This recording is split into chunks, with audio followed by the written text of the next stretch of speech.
आप सभी को मेरा नमस्कार। आज मैं आप सभी के समक्ष छठ पूजा की कथा प्रस्तुत कर रही हूँ। आइए शुरू करते हैं।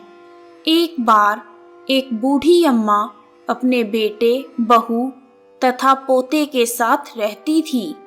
बूढ़ी अम्मा के घर में किसी चीज की कोई कमी नहीं थी। वह छठ माता की परम भक्त थी तथा हर साल छठ का व्रत बड़ी श्रद्धा और भक्ति भाव के साथ किया करती थी। बूढ़ी अम्मा की बहू आधुनिक सोच वाली नारी थी। उसका पूजा पाठ में कोई विश्वास नहीं था। जब कार्तिक मास की शुक्ल पक्ष की चतुर्थी आई तो बूढ़ी माँ बहुत खुश थी, क्योंकि आज से छठ का 4 दिवसीय पावन त्योहार शुरू हो रहा था। अम्मा घर की साफ सफाई में लग गई। उसने अपने बेटे को आम की लकड़ी तथा पूजा की सभी सामग्री लाने के लिए बाजार भेज दिया। अम्मा ने अपने बेटे की सलामती के लिए छठ का व्रत किया। बूढ़ी अम्मा ने अपनी बहू से भी छठ माता का व्रत करने को कहा। तब बहू कहने लगी, यह सब बेकार की बातें हैं। मुझे इन सब में कोई विश्वास नहीं, इससे क्या होगा। तब बूढ़ी अम्मा अपनी बहू को छठ माता की महिमा बताते हुए एक पौराणिक कथा सुनाती है। अम्मा बोली, बेटा, बहुत समय पहले की बात है। प्रियव्रत नाम के एक प्रसिद्ध राजा थे। उनके पिता का नाम था स्वयंभू मनु। प्रियव्रत बहुत सदाचारी और धार्मिक प्रवृत्ति के मनुष्य थे। विवाह के कई वर्षों के बाद भी जब उन्हें कोई संतान नहीं हुई, तब ऋषि कश्यप ने उन्हें पुत्रेष्टि यज्ञ कराने की सलाह दी। राजा प्रियव्रत ने पूरे विधि विधान के साथ पुत्रेष्टि यज्ञ का अनुष्ठान किया। पुत्रेष्टि यज्ञ के प्रभाव से प्रियव्रत की पत्नी ने स्वर्ण के समान सुंदर एक पुत्र को जन्म दिया, परंतु वह पुत्र मरा हुआ पैदा हुआ। राजा प्रियव्रत उस मृत बालक को लेकर शमशान में गए और उस एकांत भूमि में पुत्र को छाती से चिपकाकर बिलख बिलख कर रोने लगे। इतने में वहां पर एक दिव्य विमान दिखाई दिया। शुद्ध स्फटिक मणि के समान चमकने वाला वह विमान अमूल्य रत्नों से बना था। उस विमान पर बैठी हुई मन को मोह लेने वाली एक परम सुंदरी देवी को राजा प्रियव्रत ने देखा। उस देवी को देखकर राजा ने बालक को भूमि पर रख दिया और बड़े आदर के साथ देवी की स्तुति की। वह देवी स्कंद भगवान की प्रिय पत्नी षष्ठी देवी थी। उनका शांत विग्रह ग्रीष्मकालीन सूर्य के समान चमचमा रहा था। उन्हें प्रसन्न देखकर राजा ने पूछा, हे देवी, तुम कौन हो? राजा प्रियव्रत की बात सुनकर देवी ने उनसे कहा, राजन, भगवती मूल प्रकृति के छठे अंश से प्रकट हुई मैं देवी षष्ठी हूँ और इस संसार में छठ माता के नाम से प्रसिद्ध हूँ। इस प्रकार कहकर छठ माता ने उस बालक को उठा लिया और अपने प्रभाव से उसे पुनः जीवित कर दिया। जब राजा ने देखा तो वह स्वर्ण के समान सुंदर प्रभाव वाला बालक हंस रहा था। अभी राजा प्रियव्रत उस बालक की ओर देख ही रहे थे कि छठ माता उस बालक को लेकर आकाश में जाने लगी। यह देखकर राजा के कंठ, होठ और तालू सूख गए। उन्होंने माता की स्तुति की। तब प्रसन्न हुई माता ने कहा, तुम सर्वत्र प्रकृति यानी सूर्य, उषा, जल तथा वायु की पूजा कराओ और स्वयं भी करो। प्रकृति की आराधना से तुम और समस्त संसार वर्ष भर सुखी, स्वस्थ और निरोगी रहेंगे और दीर्घायु को प्राप्त होंगे। तब राजा प्रियव्रत ने सूर्य, उषा, जल, वायु तथा छठ माता का व्रत किया और पूजा की, जिससे प्रसन्न होकर छठ माता ने राजा को उनका पुत्र दे दिया। तब से कार्तिक शुक्ल पक्ष की षष्ठी के अवसर पर सूर्य, उषा, प्रकृति, जल, वायु तथा छठी मैया की पूजा की जाने लगी। तब बूढ़ी अम्मा ने बहू से कहा, बेटी, छठ माता की महिमा तो ऐसी है कि स्वयं भगवान श्री राम तथा सीता माता ने भी छठ का व्रत करके भगवान सूर्य देव का आशीर्वाद प्राप्त किया था। महाभारत काल में दानवीर कर्ण और पांडव भी छठ का व्रत किया करते थे। यह सब सुनकर वह आधुनिक युग वाली बहू बोली, ये सब मनगढ़ंत कहानियां हैं, मैं इन पर विश्वास नहीं करती।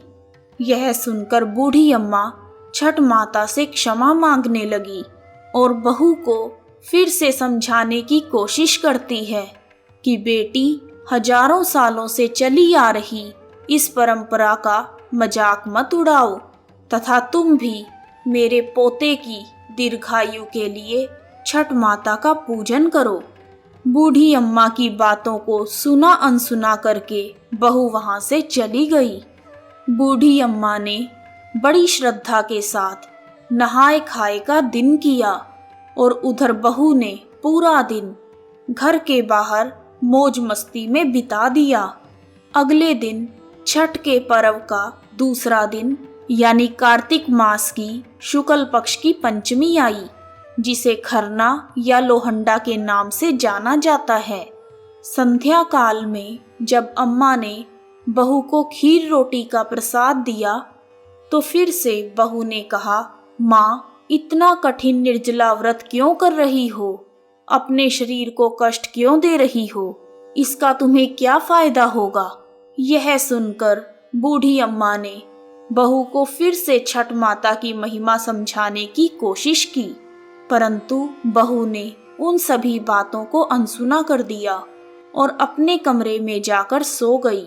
वैसे तो बूढ़ी माँ कई साल से अपनी बहू को छठ माता की महिमा बताने की कोशिश कर रही थी और हर साल उनकी बहू इसी प्रकार सुना अनसुना कर देती थी, परंतु इस बार ना जाने क्यों अम्मा का दिल बहुत घबरा रहा था और वह बार बार छठ माता से प्रार्थना कर रही थी, माँ, यह बच्ची नादान है, इसे क्षमा करना, यह आपकी महिमा को नहीं जानती, माँ, इसे क्षमा करना।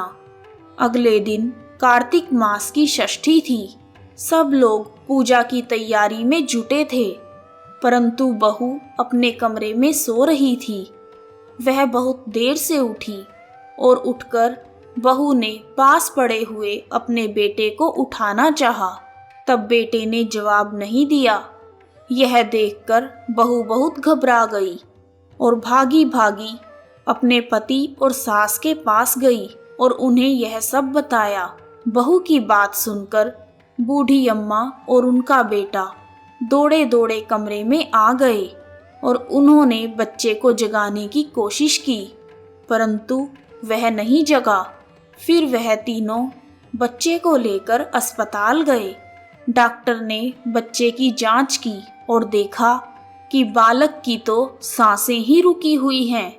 डॉक्टर यह देखकर हैरान हो गए कि इतना छोटा बालक जो बिल्कुल स्वस्थ था ऐसे कैसे जा सकता है, परंतु विधि का विधान और प्रकृति का नियम कहकर डॉक्टर ने अपने हाथ खड़े कर दिए।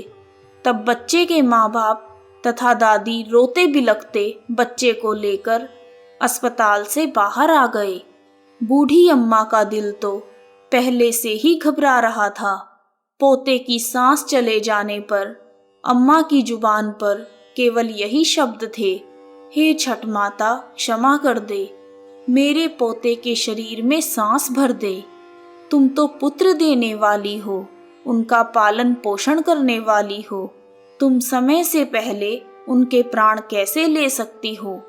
यदि हमसे कोई भूल हुई है तो हमें क्षमा कर दो माँ। उसी समय कहीं से एक अनजान औरत वहां आ गई और अम्मा की बहू से कहने लगी, कि छठी मैया किसी के भी असमय प्राण नहीं लेती।